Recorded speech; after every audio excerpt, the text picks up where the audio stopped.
উৎসবের মাঝে গঙ্গা ভাঙন রুখতে দ্রুত পাড় মেরামতি। গভীরতা কমেছে গঙ্গার। 20 বছরের ওপর কোনো ড্রেজিং হয়নি। জোয়ার বা অতিবৃষ্টিতে গঙ্গায় জল বাড়লেই পাড়ে ভাঙন ধরায়। রাক্ষসে গঙ্গা গিলে খায় পাড়।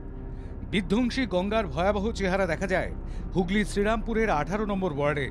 শ্রীরামপুরের চাতরার সিদ্ধেশ্বরী ঘাট থেকে শুরু করে মাহেশের নেহরনগর কলোনির মা ছিন্নমস্তার ঘাট পর্যন্ত এলাকায় ব্যাপক ভাঙন দেখা দিয়েছে। ভাঙনের চোরাস্রোতে বসে যায় রাস্তা। রাস্তা ভেঙে গেলে জনবসতি এলাকায় জল ঢোকার আশঙ্কা তৈরি হয়। উৎসবের মাঝে আশঙ্কা বাড়ে প্রাচীন এই জনপদের মানুষের।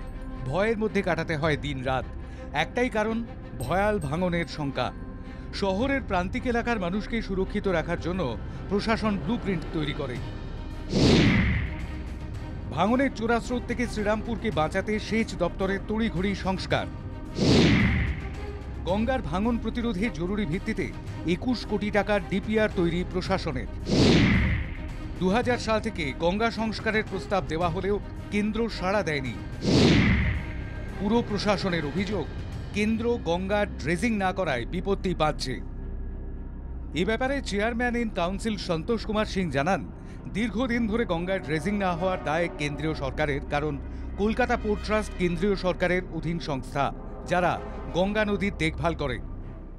ইরিগেশনের টাকা আটকে দেওয়া, গঙ্গা ড্রেজিং দীর্ঘদিন ধরে গঙ্গাটাকে ড্রেজিং করা হয়নি। গঙ্গা তাহলে এই যে চড়া পড়ছে, সেই জন্যে ভাঙন বাড়ছে। দীর্ঘদিন ধরে হুগলির বলাগড় থেকে শ্রীরামপুর পর্যন্ত গঙ্গার বিভিন্ন স্থানে চড়া পড়ে গিয়েছে। ফলে নদীর জলস্রোত প্রবাহিত হতে না পারায় জোয়ারের সময় বিশাল বিশাল ঢেউ এসে ধাক্কা মারে গঙ্গার পশ্চিম কূল তীরবর্তী শ্রীরামপুরের বিস্তীর্ণ এলাকায়। স্থানীয় মানুষ গঙ্গা ভাঙন নিয়ে উদ্বিগ্ন।